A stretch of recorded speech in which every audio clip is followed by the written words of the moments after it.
Hi everybody, it's Mrs. Snook. How are you today? Today I'm going to continue talking about Chapter 2, Section 1. So we're going to continue talking about what is culture, what are some of the basic components of a culture. Remember last time we talked about how culture is truly different than society.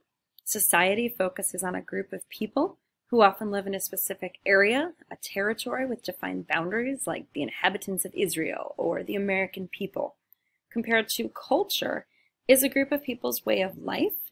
It could include their belief system and their values, and it usually is about their material and their non-material culture. Material culture about being the objects that they physically use on a daily basis, and the non-material culture being reflected, their values, their beliefs, their symbols in their material culture as well. And if you watch the Ed Puzzle for extra credit, which is due today, Thursday the 17th by the end of the day, then you will notice that when it comes to that video, they talk about how, for example, if you're crossing the street, the actual street sign is material culture. The fact that you know to stop when you see, the color red, that red has been ingrained in you as something that you see that color and you got to stop with your car. You know to stop at a stop sign, stop what you're doing. You play a game in PE when you're little, they say red light, green light, it's stop. That's more of our non-material culture. And then they physically have created a street light to represent that non-material culture and creating walk signs and, different things of that nature. Now today we're going to be moving on into the rest of Section 1, and we won't get through all of it today, but we're going to talk about the components of culture. And in general, when we're talking about a group of people's way of life, it doesn't matter if we're talking about the American people or people in South Korea or people in Switzerland. There are 5 basic components of culture, and you'll need to know these for the test. It'll be a lovely multiple choice question. So you'll need to know that there's technology, symbols, language, values, and norms. Every culture has their own forms of technology, their own symbols to communicate, languages, values, and norms, but every culture has these. I feel like I'm going to cough again. It's allergy season, and I'm starting to cough, and yeah, I'm kind of worried about going back to in-person instruction if we do that, because I think everybody's going to look at me when I cough because it's allergy, season. If we even go back to in-person instruction, I don't know. So let's talk about the first one. The first one is technology, and technology is about the physical objects, the material culture that people have created to make their lives easier. And so technology is all sorts of things. It's a toaster. Years ago, before toasters were created, people literally would toast their bread over a fire. If they were wealthy, they would have servants do that for them. Toast was more of a treat. It reminds me of like toasting marshmallows. But it wasn't something you would eat every day for breakfast. It's not like now you throw your Eggo waffle in or your bagel or your bread and you just toast it and in 2 minutes it's done. And obviously, technology can be so many different things. Your car, an electric pencil sharpener, your cell phone, a calculator, a computer, the fact that you've got remote start in your car to start it in the winter. So many different things are about technology. They're physical objects that we've created to make our lives easier. And of course, the physical objects that we use are going to vary compared to the physical objects used in other cultures. Okay?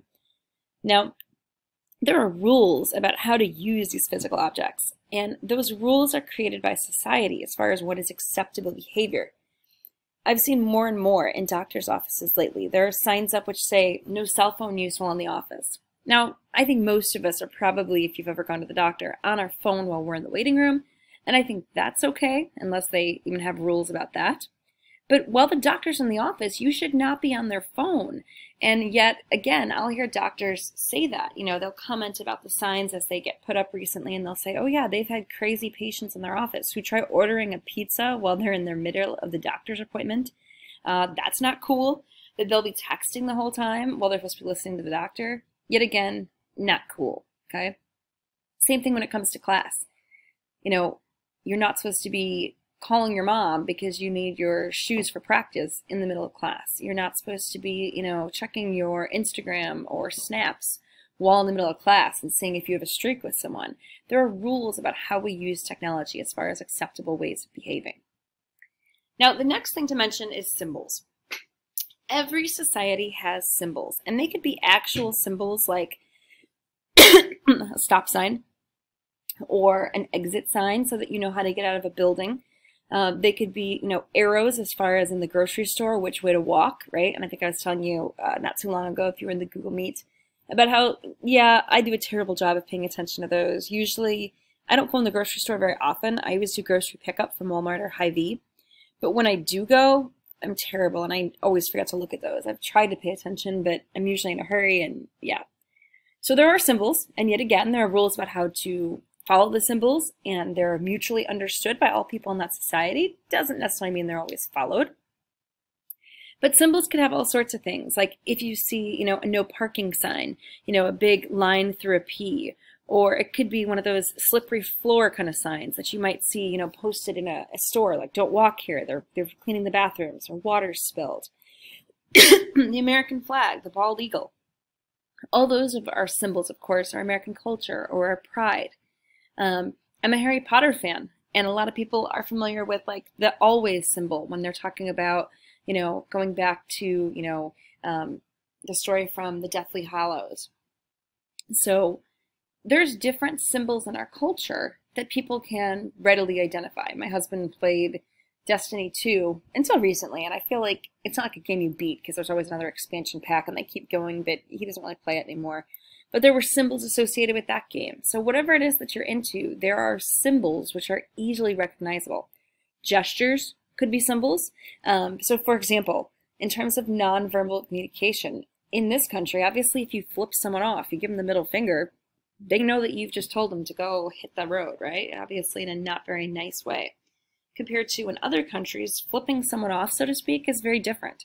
You go to a lot of Middle Eastern countries and showing someone the bottom of your feet. Yeah, exactly. The bottom of your feet could be like a symbol to go, hit the road.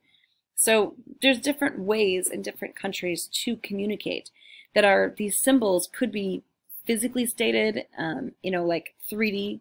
They could be digital. They could be on paper. They could be gestures. There's a whole variety of them. Now, the next thing to talk about is language. And language is what makes us unique, right? Language is what makes us separate as far as humans go compared to animals. We think that perhaps some animals can, of course, communicate, but humans can communicate with a spoken, with with a written language. Years ago, as people, had different ways of speaking and communicating, and perhaps of just making noises and grunts and clicking sounds, they passed down stories still, though, in that manner. And then, of course, over time, people learned written language.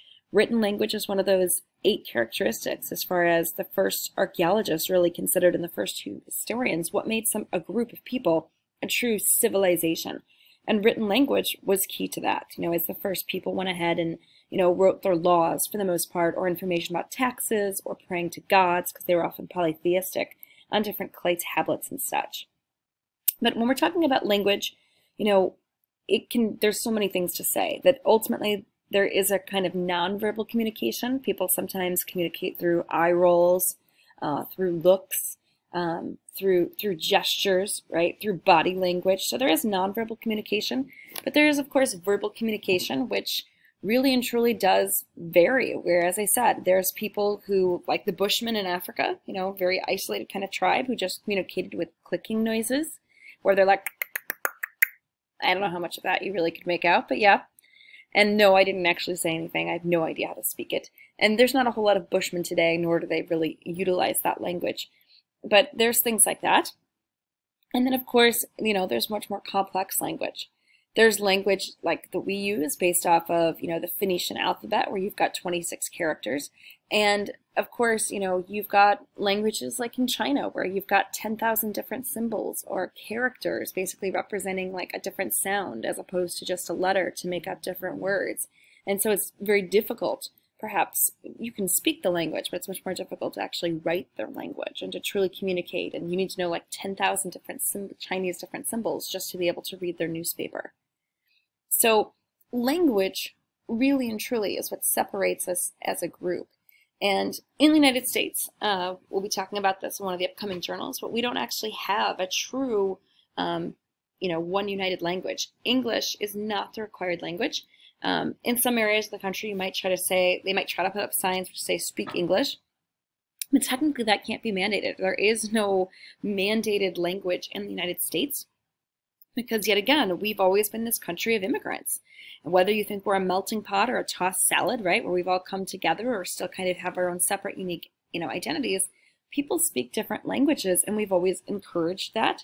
But we also, of course, encourage people to speak English so that they can communicate. And of course, our version of American English is very different than British English. Yes, you can go to that country and you can understand it. I wonder if any of you have ever been to England. I haven't. I'd love to go. But of course, they're going to call an elevator a lift, and they're going to call a sweater a jumper. So they're going to call clothes and just different items in their society by different names compared to what we would use as far as language. And societies over time create different words.